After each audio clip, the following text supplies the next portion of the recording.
کا نام ہے، ایک فیسٹیول کا نام ہے۔ ہمارے بزرگوں نے ایام غم میں جو غم سرکار سید الشہداء کو برپا کرنے کے طریقے رائج کیے تھے، ان طریقوں میں جہاں نوحہ خوانی تھی، جہاں مرثیہ خوانی تھی، جہاں ترک لذات تھا، وہیں لباس کا بھی ایک بہت اہم کردار تھا۔ چنانچہ ہمیشہ سے واقع کربلا کے بعد سے ایام غم میں سادہ لباس اختیار کیا گیا، سیاہ لباس اختیار کیا گیا، بوسیدہ لباس اختیار کیا گیا، یہاں تک کہ نئے سیاہ رنگ کے کپڑے سلوانے کے بجائے وہ پرانے لباس جو ہمارے گھروں میں موجود رہتے تھے ہم ان کو سیاہ رنگ میں تبدیل کرتے تھے، اور انہی سیاہ لباس میں مجالس سرکار سید الشہداء میں شرکت کی جاتی تھی۔ دیکھیے جتنے بھی طریقے ماضی سے ہمارے بزرگوں نے عزائے سرکار سید الشہداء میں اختیار کیے، یہ ایک حکمت عملی کے تحت اختیار کیے گئے تھے، اور وہ حکمت عملی یہ تھی کہ ایک مشاہدے کی بات ہے کہ ایک شخص اگر سڑک پہ بیٹھا ہوا قہقہے لگا رہا ہو تو اس سے کوئی نہیں پوچھے گا تم ہنس کیوں رہو، لیکن اگر کوئی شخص گریہ کر رہا ہے تو ہر آدمی کے ذہن میں خیال آئے گا کہ یہ رو کیوں رہا ہے۔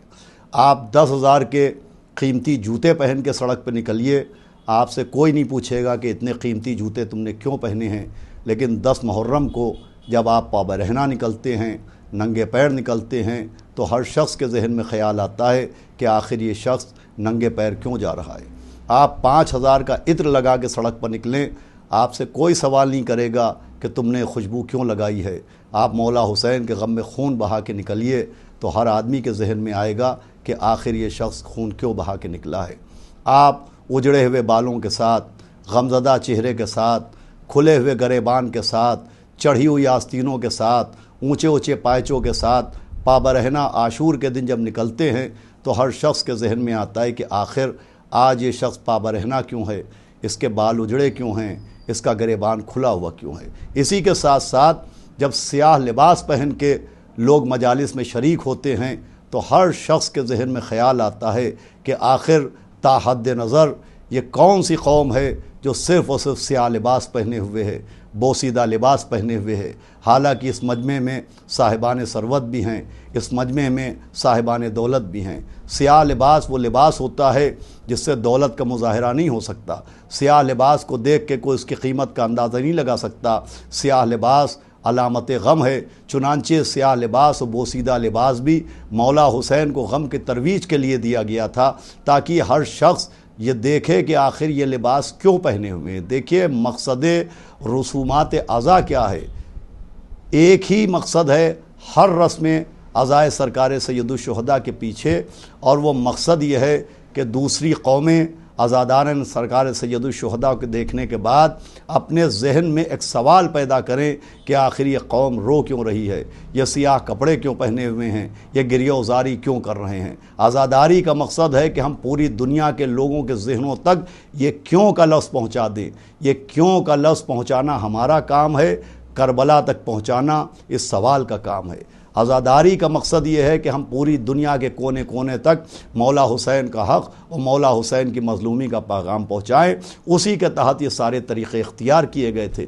لیکن یہ محرم فیسٹیول کے نام سے جو ڈریسز آ رہے ہیں، اگر ہم نے اس کو بڑھاوا دیا تو آپ یقین جانیے کہ کچھ سالوں کے بعد محرم ایام غم کا نام نہیں ہوگا، محرم ایک فیسٹیول کا نام ہوگا۔ اس موقع پر آخر میں خاص طور پر میں اپنی خواتین کی خدمت میں، اپنی بہنوں کی خدمت میں، اپنی بچیوں کی خدمت میں عرض کروں گا کہ آپ اپنی ذمہ داری کو سمجھیں۔ کہیں ایسا تو نہیں ہے کہ محرم سے قبل جو آپ خریداری کرنے جاتی ہیں اور دکانداروں سے آپ یہ کہتی ہیں کہ ہمیں محرمی لباس چاہیے، ایسا تو نہیں ہے کہ آپ کی اس ڈیمانڈ کی وجہ سے، آپ کی اس مانگ کی وجہ سے ان کی ہمت میں اضافہ ہوا اور آج نوبت یہ آ گئی ہے کہ محرم فیسٹیول کے نام سے نئے ڈریسز تیار کیے جا رہے ہیں۔ خدا کے لیے آپ اپنی ذمہ داری کو پہچانیے۔ عزاداری سرکار سید الشہداء میں خواتین کا سب سے اہم کردار رہا ہے۔ کربلا کربلا سے کوفے، کوفے سے شام، شام سے مدینہ، اور مدینے سے آج اس شہر عزا لکھنؤ، اور دنیا کے کونے کونے میں جو عزاداری پہنچی ہے یہ خواتین کی محنت کا نتیجہ ہے۔ آپ کی بے پناہ قربانیاں ہیں جس کا اجر آپ کو جناب سیدہ عطا کریں گی۔ آپ اپنی گھر کی ذمہ داریاں بھی نبھاتی ہیں، آپ اپنے بچوں کو ہی پالتی ہیں، آپ اپنے شوہر کی اطاعت بھی کرتی ہیں، آپ اپنے گھر کی ذمہ داریاں ہی پوری کرتی ہیں، اور اس کے بعد بے پناہ مجالس میں آپ شرکت کرتی ہیں۔ یہ آپ کی ذمہ داری ہے کہ خدا کے لیے آپ محرم کو فیسٹول میں تبدیل نہ ہونے دیجئے۔ آپ کو نیا لباس پہننا ہے تو محرم سے پہلے عید غدیر آتی ہے، جسے عید اکبر کہا گیا ہے، جسے عید اعظم کہا گیا ہے۔ جس طرح سے آپ کی اس مانگ نے تاجروں کو محرم فیسٹول کے عنوان سے نئے ڈرینس لانچ کرنے کا موقع دیا ہے، اگر آپ چاہیں تو آج ہی سے عہد کریں کہ آپ بازار جائیں، آپ مارکیٹ جائیں اور آپ غدیری لباس کی مانگ کیجئے۔ آپ کہیے کہ ہمارے یہاں عید غدیر آنے والی ہے، ہمیں غدیری لباس چاہیے، تو آپ یقین جانیے کہ آج وہ تاجران جو محرم فیسٹول کے نام سے ڈریس لانچ کر رہے ہیں، انشاءاللہ آئندہ سال وہ غدیر اسپیشل کے عنوان سے ڈریس کو لانچ کریں گے۔ اس سے تبلیغ غدیر بھی ہوگی، اور عزاداری سرکار سید الشہداء کے سلسلے میں آپ کی ذمہ داری بھی مکمل ہوگی کہ آپ اس ماہ محرم کو فیسٹول میں تبدیل نہ ہونے دیں۔